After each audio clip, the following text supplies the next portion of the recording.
Flammen, die sich rasend schnell auf diesem Feld bei Hungen im Kreis Gießen ausbreiten. Wochenlang hat es kaum geregnet, der Boden ist staubtrocken. Das wäre eine extrem gefährliche Lage. Zum Glück ist es nur eine Übung der Feuerwehr. Trotzdem können auch hier schnell Temperaturen von mehreren hundert Grad sein. Die Hitze, die von oben zurückstrahlt, die Hitze, die von oben kommt, ist schon sehr anstrengend. Ausbilder Tobias Hennemuth zeigt heute seinen Kollegen, was sie in so einer Lage tun müssen. Er ist Teil einer Art Spezialgruppe, die extra für diese sogenannten Vegetationsbrände geschult und ausgerüstet ist. Problematischer wird es, wenn zum einen das Feuer schon wesentlich größer ist, also weil man ja quasi auch die Zeit rechnen muss, bis man da ist. Wenn die Dynamik mitspielt, jetzt wird es dunkler, das heißt die Sonneneinstrahlung fehlt.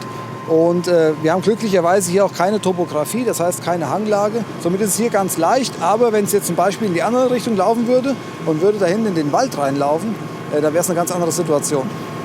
Bis zu 180 Mal mussten die Feuerwehren in Hessen dieses Jahr schon zu Waldbränden fahren. Zuletzt gab es am Wochenende gleich mehrere auf einmal im Lahn-Dill-Kreis und bei Münster in Südhessen. Riesige Flächen sind komplett verkohlt. Das Thema Vegetationsbrände wird immer wichtiger. Deshalb arbeiten die Feuerwehrspezialisten aus Fernwald eng mit der Verwaltung vom Kreis Gießen zusammen. Seit 2 Jahren gibt es hier einen extra Plan, wie Vegetationsbrände bekämpft werden können. Es wird jedes Jahr trockener. Wir haben einen Jahrhundertsommer nach dem anderen. Und auch irgendwann kommt natürlich auch mal die Idee, dass einer kommt und sagt, hier Leute, wisst ihr, wir sind, zwar früher hieß das Waldbrandbekämpfung bei uns, und da sind wir in den Wald gefahren und haben die Bäume nass gespritzt. Aber viel gebracht hat es ja nicht, war ja auch nicht oft. Aber es wird jetzt immer öfter. Deshalb wird auch regelmäßiges Trainieren immer wichtiger. Denn für so ein Feuer auf offenem Feld brauchen die Profis eine andere Taktik, als wenn ein Haus brennt. Die Fläche an sich darf brennen, aber die Ausbreitung, also das, was quasi wegläuft, das ist das, was als erstes bekämpft werden muss.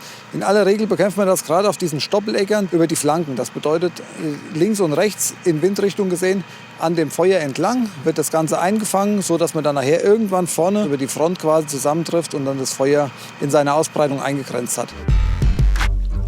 4 Stunden lang wird heute geübt. Immer wieder mit vollem Körpereinsatz Feuer löschen und das in Schutzkleidung bei rund 30 Grad und trockener Luft.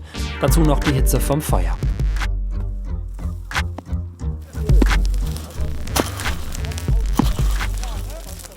Ziemlich anstrengend. Also wenn man hier vorne auch dabei geht, merkt man, dass da wirklich auch der Boden oder auch das gerade nur von einem kurzen Moment ziemlich viel Hitze gespeichert hat. Also das geht schon an die Substanz.